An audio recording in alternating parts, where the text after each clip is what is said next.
Mahalakshmi cells आपके लिए तैयार है लेटेस्ट कंज्यूमर अप्लायंसेस के साथ। Branded air conditioners, best brands, best offers के साथ आपके लिए अवेलेबल है महालक्ष्मी सेल्स में। एयर कूलर्स जो आपके पूरे घर में ठंडी हवा से आपके दिन को और खुशनुमा बनाए। Single door refrigerator, double door refrigerators, inverter battery, deep freezers, विजी cooler, LED televisions, semi and fully automatic washing machines, water purifier, RO plus UV, आटा चक्की, water dispensers, water coolers, mini refrigerators, सभी appliances बेस्ट ब्रांड्स के best offers के साथ आपके लिए available है Mahalakshmi sales में। ते फक्त रिपेअर करतील ना? हो ते रिपेअर कुठलं जे जो ब्रिज कठडा तुटलाय तिथे, हा तो रिपेअर होतो आणि ब्रिजच्या खाली एक तो कुठेतरी प्रॉब्लेम आहे, हा तो पण रिपेअर सगळं तो repair. कधी करणार तुम्ही? लगेच हे झालं काम हे झालं हो ओके. आता हे साधारण 23 तारखेपर्यंत तुम्ही चालू करणार याला? 23ला म्हणजे रात्रीपर्यंत मुदत आहे. ओके. तर 24ला सकाळी चालू करायचं किंवा 23ला पण चालू करू. जर 23ला पण चालू करू शकता. ओके. 23 किंवा 24 जास्त तसं काम आपलं आज किंवा उद्या पूर्ण होईल. याची थिकनेस किती? थिकनेस हे बघा BMची थिकनेस आहे ना, इस्टिमेटला म्हणजे जे आपण मंजुरी दिली त्याच्यात 40 mm आहे. त्याच्या आपण त्यांना जास्तच काम करून 60, काही ठिकाणी 70 आहे. मिनिमम 50 mm ठेवायचं. मिनिमम 50 mm ठेवायची आपल्याला. प्रयत्न केला. आणि याची किती? 12 mm 12 आहे. mm याची 12 mm हां आहे. 12 mm. ॲक्च्युली 25 पाहिजे ना? ॲक्च्युली ना 24.5 म्हणजे डबल पाहिजे होती. हां. पण ते इस्टिमेट मंजूर करताना स्टार्टिंगला तसं हे बघा, आता इस्टिमेटमुळे मग आपलं नुकसान नाही का? नाही, नुकसान काही नाही याचं.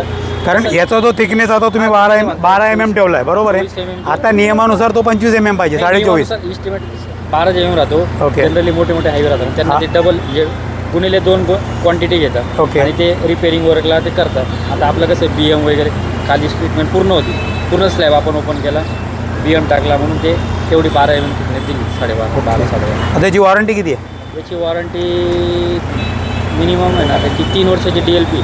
DLP 3 वर्षाचे DLP. त्याच्यामध्ये ते सगळं म्हणजे 3 वर्षाची देखभाल तुझी ठेकेदार करणार? ठेकेदार पण करणार, पण काही व्हायला नको. करण्याचा ठेकेदारच काही व्हायलाच नको. 3 वर्ष.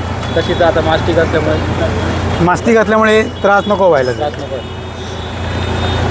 आता हा जो स्लोप आपण त्या साईडला दिला ना, म्हणजे पाणी खाली गेलं पाहिजे, याच्यावर पाणी साचलं नाही पाहिजे. पाणी साचलं तर परत चेंबर मध्ये म्हणजे असं दिसत नाही, पण चेंबर आहे असं खाली असं कोणी बाजून स्लोप आहे. ओके. तिथं सगळे वॉटर स्पाउट्स आहे आपले पाणी जाणं. आता आपण आपले 3 स्पॅन होते ना?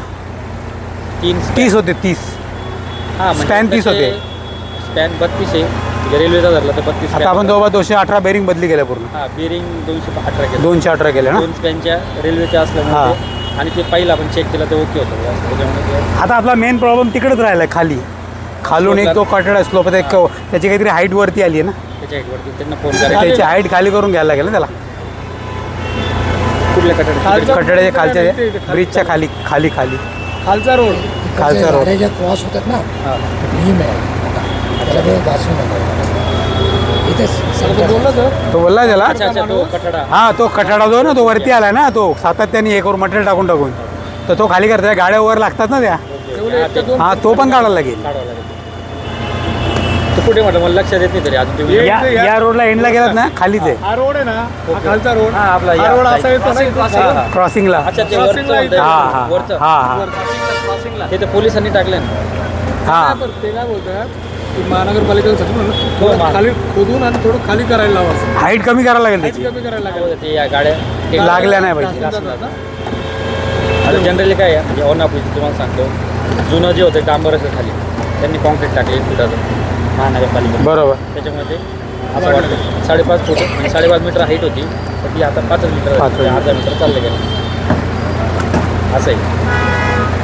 तरी काम आपण रात्री करत नाही आहे, रात्री थोडंसं प्रॉब्लेम होऊन जातो. नाही बरोबर आहे. काम प्रॉपर झालं पाहिजे. Proper झालं पाहिजे. काय लोकांना त्रास नको. लोकांनी लय त्रास सोचले, खूप त्रास सोचले. 15 दिवस खूप त्रास घेतला. नाही असं पण लोकांना पावसाळ्यात कमी काय ॲक्सिडेंट झाले का? किती लोकांना लागलंय बघा आम्ही पण म्हणजे ते टाकत होते मटेरियल, पण ते काही टिकायचं नाही. ठीक आहे, ते टिकणारच नाही ते. टिकणार. कारण याच्यावर जो थर साचला होता ना तो खूप मोठा होता. खूप मोठा होता म्हणजे आम्ही मग वर्षानुवर्ष त्याच्यावर टाकतच गेलेत. काढलं कुठे? दिवस ते काढायलाच लागले. हो पूर्ण slab बरोबर दिसायला लागला होता. बरोबर. तुम्ही पण कधी आले असणार तर. नाही बघितलं आम्ही ते.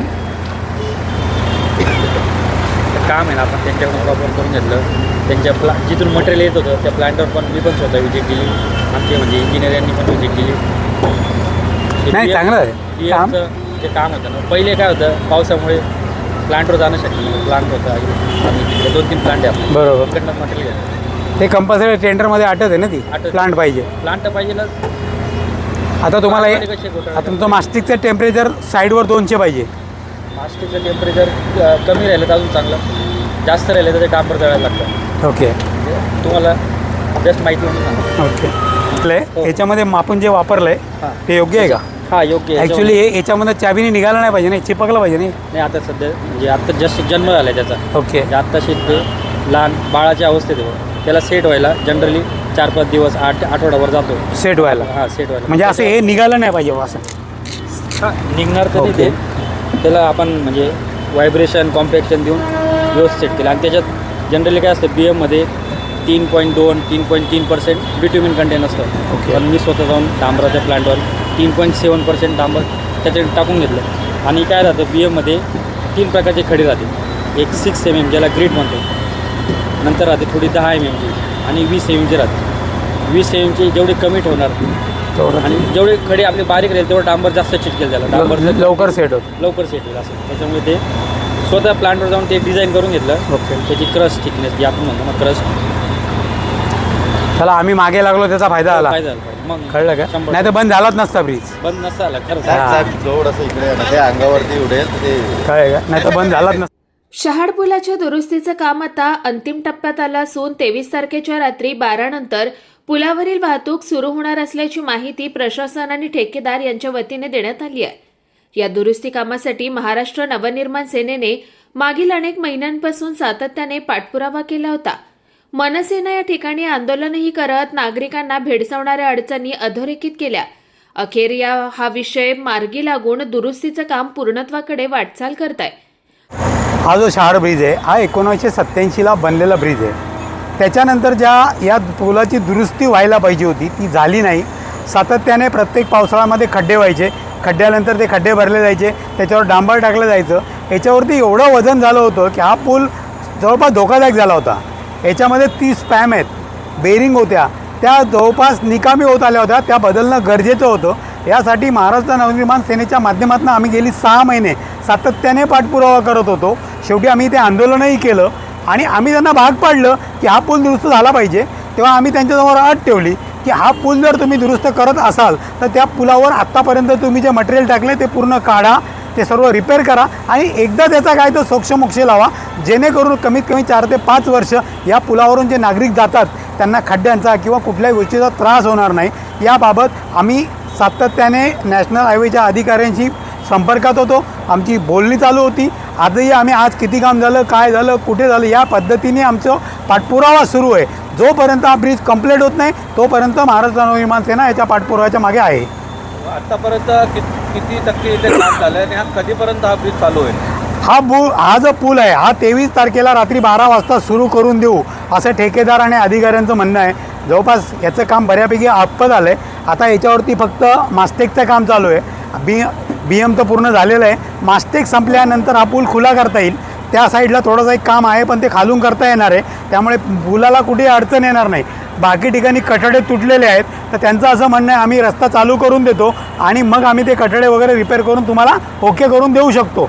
परंतु रस्ता हा 23 तारखेला रात्री 12 वाजेनंतर चालू करून देणार असं त्यांनी आम्हाला सांगितलं.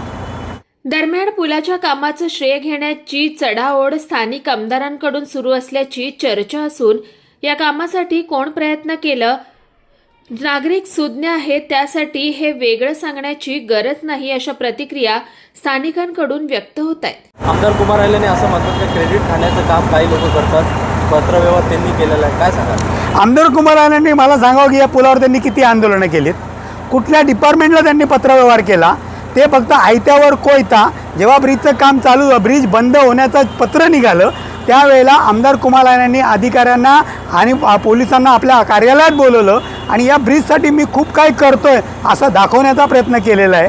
सातत्याने 2-3 दिवसांनी येऊन फोटो काढायचे, ते फोटो सोशल मीडियावर टाकले म्हणजे ब्रिज रिपेअर झाला असं होत नाही आहे. आमदारांच्या हद्दीमध्ये शाहू महाराज उड्डाणपूल आहे, त्या पुलाची मोठ्या प्रमाणात दुरवस्था आहे. वालदुनी ब्रिज आहे, त्या ठिकाणी नागरिक सातत्याने 2-2, 3-3 वाहतूक कोंडी होते. तिथे आमदार का झोपा काढतायत? आमदारांनी धावणे तिथे आमदाराला वेळ नाही. मग 1987 पासूनचा पूल आहे. आमदारांची आता ही दुसरी टर्म आणि पहिली एक टर्म झालेली आहे. मग आमदारांनी तेव्हा काम का नाही केलं पाहिजे होतं ना. आमदार झोपा काढत होते का? मग आमदारांनी फक्त मनसेने केलेल्या कामाचं क्रेडिट कसं घेता येईल यासाठी आमदार सातत्याने पुलावर येतात, फोटो काढतात आणि ते फोटो सोशल मीडियावर व्हायरल करतात. Bureau report Swanand media, Ulhasnagar. ताज्या घडामोडींसाठी स्वानंद न्यूजला सबस्क्राईब करा आणि बेल आयकॉनवर क्लिक करा.